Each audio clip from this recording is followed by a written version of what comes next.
I don't know if you're on TikTok, but if you are, tell me if you know what trend I'm talking about. So there is this TikTok trend, maybe like a year ago, where someone would make a statement about a goal they were setting or something that was about to happen, just like out of excitement and ambition. And then the video would pause and go to black and white, and then text would come across the screen that said, in fact, that actually didn't happen, or it would be contrary to what they were trying to say they were excited about or is about to happen. Anyways, that's how I feel right now, because the last YouTube video that I made, and you can go back and watch it if you want to, was in February. And in February, I stated that I was going to be making 2 YouTube videos per month. And in fact, I made none. So I made my only garden tours for the year are the one from February and the one that we're about to do now. And so in that first and only video that I have made for the year, I did talk about some life changes that our family was experiencing with me starting to work full-time through a contract position with a nonprofit, grassroots nonprofit that we got started here called With Many Hands.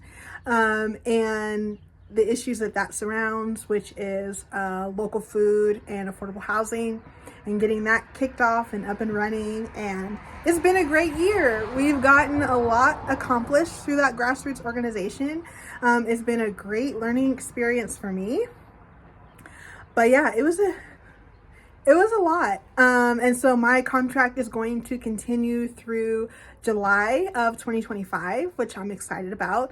But from the beginning of January through July, I'll be coming down to part-time hours. So I'm excited about that because I'm excited to be able to invest more time into our family business, our home farm. So with that being said, this is like,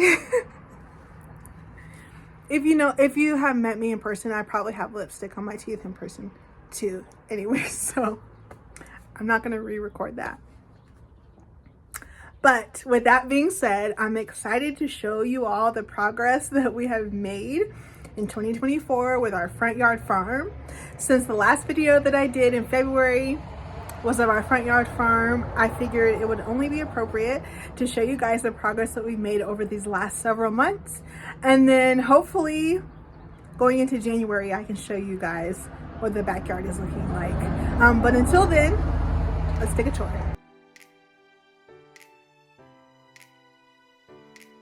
Okay, and so if you tuned into our February video or any other front yard farm tour that I've done before, then you know, I always let you guys know that our street is one of the main through streets in our city, so we get a lot of traffic on our street. So please pardon the cars that drive by.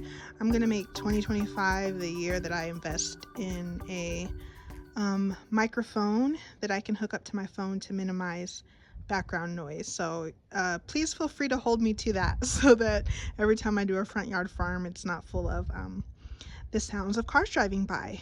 But here we are. This is how the front yard is looking. You guys notice a big change. We were able to get a grant this year. So through a program called Farm to Table New Mexico, we were able to get a grant to revitalize our front yard area, and we're almost done with everything that we want to do. During the February garden tour, I didn't know, I think I had applied for the grant, but the award announcement wasn't till a few months later, so I didn't know how it would pan out. But at that point in time, this whole area in February was completely empty, and now we have 6 in-ground beds over there, along with a raised bed, which I'll give you guys a closer look in just a little bit. But some of the next things that we're going to do up here is clear all these hollyhock volunteers, because we have daffodils planted under there. So the hollyhocks will get really big and might end up choking out the daffodils. So those are going to come out, and we'll end up probably planting them at one of our community garden sites. But one of the major changes that we did here in the front yard is fully mulch a majority of the pathways. And we're going to finish that up this coming week. So I'm super excited about that. For those who may know about microclimates, because we're right next to the street, this front yard garden is almost like a heat bubble. It traps a lot of heat, which could be good or bad depending upon what we're trying to grow.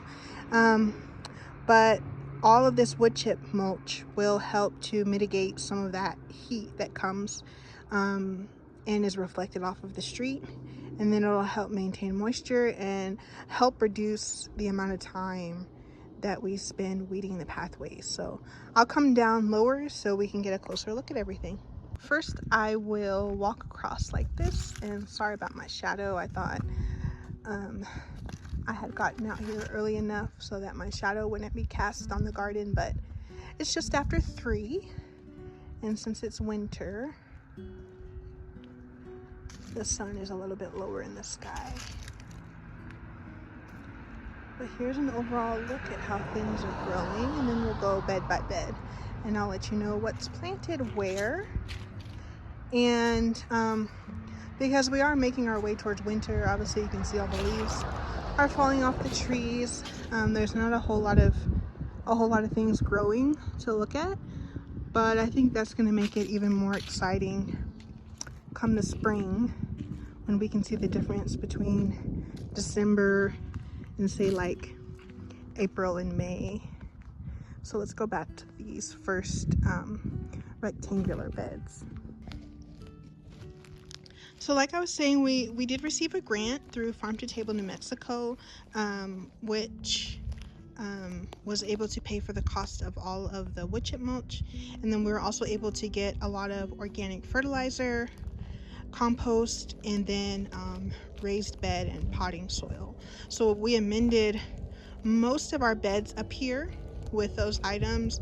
This one hasn't been amended yet, but we'll definitely get to it sometime in the near future. We have our hollyhocks, which have just exploded year to year. There's so much foliage on them right now. And then we have our Shasta daisies that need to be cut back a little bit. You can see the spent stems and blooms from this past summer. Here at the base of this bed, I dug a trench and amended it with Grow Gold fertilizer. For anyone who's wondering, my fertilizer of choice, it's called Grow Gold, and it's available at Isle of Skye Farm and Nursery, which is in White Oaks, New Mexico. So I amended this area, this trench here, put fertilizer and compost and a little bit of potting soil, and then we planted daffodils in this trench, and the same thing for this one here. And then we seeded radishes over the top. So radishes don't take super long. They'll be ready to crop out before the daffodils are up and blooming. So I wanted to just make use of every bit of space. I can't remember if I have daffodils planted here or not, so I didn't plant anything over the top. I just mulched it with shredded paper. And then over on this side, this is a volunteer hollyhock. We just left it because I think it'll look cute. And also we have rabbits, and they really enjoy the hollyhock foliage. So whatever volunteers we get this year, we're just gonna let them grow for a little while and then harvest them as some greens for the bunnies.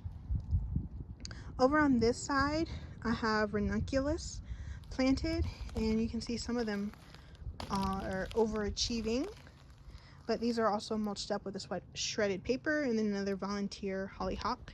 And then I direct seeded sweet peas here at the base of this trellis. And we'll just turn around here. This one, I have not mulched this one yet, and it's because I can't remember if I sowed radishes here or not, but I'll probably give it another 2 weeks, and if nothing comes up, then I'll either sow radishes, or I'll mulch it, or I'll sow lettuce. I know I have lilies planted on this side, And I can't remember if I have anything underplanted here. But then like a week or so ago, I direct seeded sweet peas. In years past, pretty much every year past, I typically start sweet peas indoors. But last year I tried direct seeding some and they turned out great. I direct seeded sweet peas over on this trellis last year and they grew really, really well and they started blooming in April, but I can't remember when I direct seeded them. It'll be later this year. This cattle panel probably won't get cleaned off until maybe like the very last week of December or first week of January. So I'll try direct seeding some sweet peas at that time and see how they do. And if anything, it will be like a succession of sweet peas. But my goal is to have 1, 2, and 3 rows of sweet peas here at the front. And then here at the base of this garden bed, I dug another trench and underplanted it with daffodils and then direct seeded radish on top. These actually need to be thinned very, very badly, but I haven't had a chance to do it yet. But yeah, they're not too bad. You can see how close they are together. They're probably like half an inch apart. Your radishes should really be spaced about an inch apart if you want them to size up really well. But the foliage is really pretty. You can see all these tiny little bugs down here. They have not been eating the foliage, which I appreciate, because some of the radish that I have sown, oh, there's a lot of little critters. Some of the radish that I have sown in the backyard, the foliage has definitely been munched on. So that's one of the reasons why I sow, one of the reasons, there's a few reasons why I sow radishes so heavily, but one of them is because typically I get little critters that like to munch on the foliage, but these ones are looking great. These were Roma tomatoes, and they were growing probably up until like a week ago when we got a frost hard enough to kill the plants. So I wanted to see how late they would go into December, and I want to say they went until about December 7th. So crazy. Here in southeast New Mexico, tomatoes until December 7th. And so you can see some of them sized up, some of them are starting to ripen up, and I just wanted to see how far they would go. But these are all going to get pulled out in the next week or so, and then sweet peas sown. Well, this bed will get amended with compost and fertilizer, and then sweet peas will get sown. And then I'm trying to decide if I want to keep this hollyhock or not, because I have a peony, have a pink peony planted there, and I either want to put one here or there, because I have a yellow peony there and a yellow peony there. So I think it would be cute to then have a pink one here and a pink one there. But I need to pull this out, sadly. And then here are my 4 square raised beds. I put garlic and lettuce over here. But you can see the soil here drains really, really quickly. So it's a little bit of a challenge to keep it moist even, with the compost application. And so I'm probably going to need to water today or tomorrow. I'll probably do it tomorrow. But then I did the same kind of trench here at the base and direct seeded radish. And then same for over here. A trench with daffodils and radish, and a trench with daffodils and radish. We're also able to utilize a portion of the grant to purchase perennial flowering bulbs. So I think I got a total of 250 daffodils this year. I think I'll have to double check the math, but I think it's 250 daffodils. So, and we already have several hundred in the ground. So I am offering a spring flower CSA this spring, because I feel like we finally have enough to be able to consistently offer flower jars. Under here is daffodils. There were some tulips there last year, but I would be very surprised if they came back. But there's garlic and lettuce here and nothing right there. That's a snapdragon, and these are volunteer hollyhocks. And then over here, there's nothing over here yet. I'm thinking I think I'm going to plant foxglove because I have some seeds winter sown in the backyard. And then making our way this way, we have another trench underplanted with daffodils and direct seeded with radish over the top. We have a lot of radish planted, and at first I was like, oh, is this too much? But then I was like, this radish is going to be serving a couple different purposes. Number one, it's kind of acting as a cover crop. But when you maintain a living root in your soil, it helps to maintain moisture, which this area, our whole front yard garden, it's a challenge to keep it adequately hydrated. And so the radish is acting as a cover crop. But then of course, we can harvest some of it for our family, but we also have MOU, which is a Memorandum of Understanding, with the New Mexico Grown Regional Farm to Food Bank program to be able to offer produce to a partnering food bank. And so we weren't able to get any of our summer crops to our partner food bank, and so we're really hoping that we can grow enough now that we have received this grant and had the means to revitalize our soil and increase our growing space, that we can grow enough to fulfill this MOU that we have. And so it's kind of like a standing order. It's just that when we're ready, then we can start delivering and invoicing, and we just haven't been ready because of the time commitment and because we were in desperate need of things to revitalize the soil, like the fertilizer and the compost. And so yeah, and another thing I want to try this year is I want to try pickling radishes. So I actually like radishes. I wouldn't say love, but I don't mind them. I like them raw. I also think they taste really good roasted.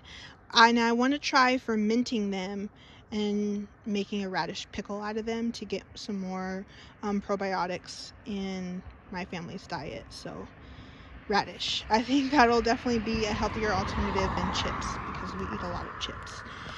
So there's a possibility I might even try like dehydrating them, seasoning them and dehydrating them to maybe create some type of radish chip.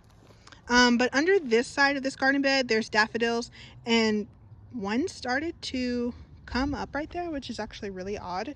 I think it just wasn't planted deep enough, so that's why it's up already.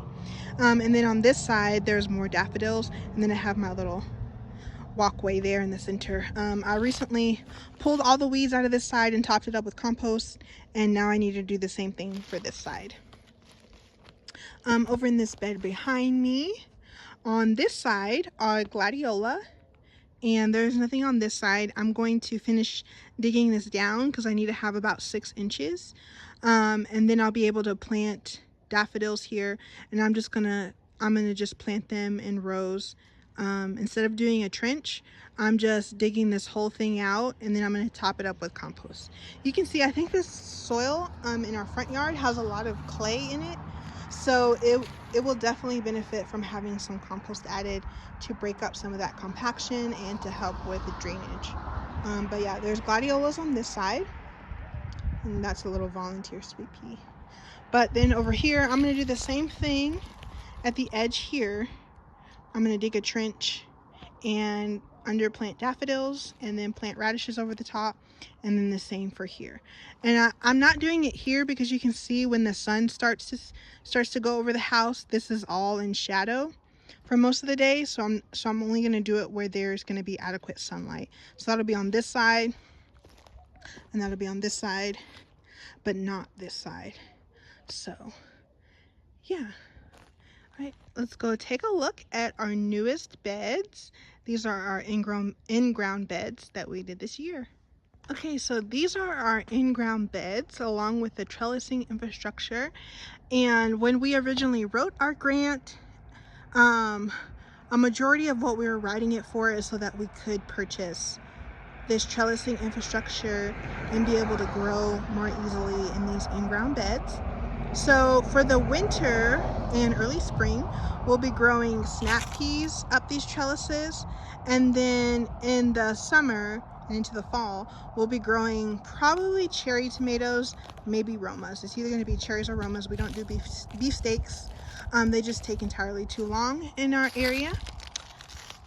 And there's a big learning curve for growing beefsteaks here, just because of how intense the summer heat gets. And so it's a little bit more profitable for us to either grow Romas or cherry tomatoes. But so we did these beds. I don't remember what month we did these beds, but it was sometime in the late spring, early summer, because we then grew Roma tomatoes in them over the summer and into the fall. And it was a challenge because we were not really able to amend the soil. We didn't have any trellising infrastructure, and a lot of the tomatoes that were setting ended up getting blossom end rot. And I think it was due to the inconsistent watering and not being able to maintain moisture. And then of course, pests got to a lot of the tomatoes because they were just kind of flopped on the ground. But I'm excited for this spring season, and I really think things are going to grow so much better in this area now that all of these beds have been amended. And then they'll have peas sprouting up in the next week or two. And so they'll have that living root and the nitrogen fixing of the peas to help just help with the health of the soil. So yeah, I'm excited for these. We have our cattle panels. These are 8 feet long, and then T-posts. I'm going to say the T-posts are like 6.5 feet tall. And then our beds are 36 inches wide, I believe. But I'm so excited with the way that these look. I think they look beautiful. The soil is looking healthy. And then we have our wood chip pathways to demarcate things. One day we would like to invite people over to tour our gardens and maybe like pick their own bouquet or harvest their own. Oh, look, let's see if it comes. There's a roadrunner. It's been visiting our garden for the last couple weeks, so we'll see if it comes over here or not. Just across the street. Okay, so like I was saying, we want to invite people over to our gardens maybe sometime within this next year. And so I just want to make sure that the pathways are clearly demarcated so that people don't accidentally step in the garden beds, and it's just easy for people to maneuver. So under planted here, I have daffodils on this side and daffodils on this side. I think I might have put some radish seeds over the top, but I can't remember. Here I planted daffodils on this side and daffodils on this side, I'm pretty sure. And then I did carrot seeds. No, wait, I didn't do daffodils here because I did carrots. So there's daffodils here, but not here. And I did 2 rows of carrots, 2 rows of carrots, and then snap peas down the center and snap peas down the center there.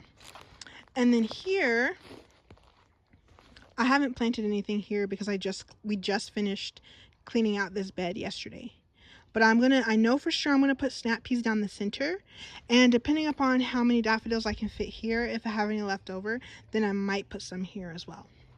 But I know I did put daffodils here and here, snap peas down the center, and then I planted spinach on top of those.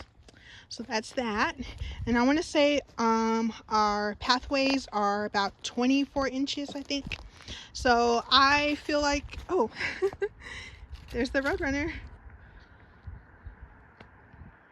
I don't think it's afraid of me. It's been getting really close the last couple of times it's visited. If you follow me on Facebook or TikTok, I have some videos posted of this little one getting like super close. So yeah, startled me for a second. Hello. Okay, so let me finish my video, but I think the roadrunner is ready for its close-up. If you know anything about roadrunners, is this a boy or a girl? I don't know. I know a lot of different bird species have different demarcating things about how they look. Like usually boys are more colorful, but I have no idea. Okay. Oh, there it goes. Okay, so yeah, I feel like 2-foot pathways are pretty accessible. And like if children, because like I've had my kids running around up here and it's pretty easy for them to follow the pathways. So, okay, final beds. This one we're cleaning out because I want to, this is, what's the word I'm looking for? This bed is modular. So this is a metal raised bed. And you can take it apart and do it in different shapes. For up here, I thought I wanted this longer like trough shape, but I actually want a square shape. I find that this trough shape, it bows out. Do you see how it's bowing out? Just with the pressure of the soil like that. So I want to do it in a square so that it's a little bit more evenly distributed. And I think it'll look better as a square here. But yeah, I guess we'll see, because once I change it, I really don't want to have to change it back if I dislike the square. So I think I'm just going to leave it. But then over here, yeah, because I kind of want the asymmetry of having a square there after there being two rectangles. So I originally thought I wanted a rectangle type of shape because the beds are rectangle, but I just don't like it aesthetically. Okay, so last two beds. I tried growing peas here in the summer. I was not very successful because I didn't water it enough. And they're trying to come back now, but I'm just gonna go ahead and pull them out and re-sow peas. But this bed needs to get amended. There's cilantro on this side, and I'm gonna let the cilantro grow because it actually makes a super cute flower. That's great for floral arrangements, and right now this is the only greenery that I have planted that I could possibly use for my spring flowers. So I definitely need to get more greenery in the ground. I think I'm gonna do parsley, and then I have some mint in the backyard, but cilantro makes a good greenery. But I also want to get parsley. So cilantro and parsley will be my greenery for the spring flower arrangements. So I don't want to pull that cilantro out yet. And I could use it for something if I cook something. I haven't been cooking much of anything lately, to be honest. But I want to leave the cilantro there. And then I recently amended this bed. We had tried to grow some summer lettuce, and it was also too hot for that, so it bolted super fast. These two beds are directly under a mulberry tree, so I was hoping that the shade would do a good enough job, and it did a great job. It kept them shaded, but just the ambient heat from the street, it was just a little bit too much. And then, surprise, surprise, this is a dahlia, and this is a dahlia. If you know anything about dahlias, you know that dahlias are very, very frost tender. Let me backtrack, because this right here is also a dahlia, but the cold got to this dahlia and killed it. You can see it's all brown and mushy, but the cold didn't get to these, and I don't know, maybe it's just that few degree difference from being so close to the sidewalk and the street, but these are still alive, so that's pretty cool. I'm just gonna let them go and see how long they can go. I'm not gonna dig them up this year because the first couple years that I grew dahlias, I was overly cautious and dug them up thinking that they may rot in the ground. But we don't get enough moisture over the winter for these to rot. I think our total precipitation for the year, I want to say, is 12 inches. So very, very little precipitation. And most of that is during our monsoon season, which is in the late summer, early fall. So I'm going to leave these and just see when do they die back and if they come back in the spring. Or it would be super cool if they didn't die at all. I'm not going to really like do anything to mulch them any further because I think that would keep some of the heat from getting to them if they were mulched too much. So I'm just going to leave them how they are. And then one of the next things that I need to do is put some wood chips. I'm not going to crunch all these leaves. I'm going to put some wood chips in this pathway so it's a little bit easier to tell pathway from garden bed. But yeah, At some point in 2025, I hope to show you guys a makeover of this top area, but we're not going to get into that right now. Here's how the full garden is looking. So yeah, that's how the garden is looking here in December of 2024. Lots of progress has been made, and I'm really looking forward to seeing what 2025 holds. It's going to be a great year, and hopefully I can actually document it. So yeah, hopefully I can actually document it. I'll just leave it at that. Thanks for being here. Thanks for sticking around. Feel free to share my YouTube channel. You know, I'm not making any promises, so I can't say share my YouTube channel with people that you know so that they can see a new garden video every month. Just feel free to share it if you want to support the channel. No big deal. Yeah, and we'll see what 2025 holds. I'm excited to chronicle things for you guys, and to just see the difference from year to year and what the spring and summer garden looks like. So hopefully I will get an opportunity to share it with you guys. And until next time, keep learning and keep growing.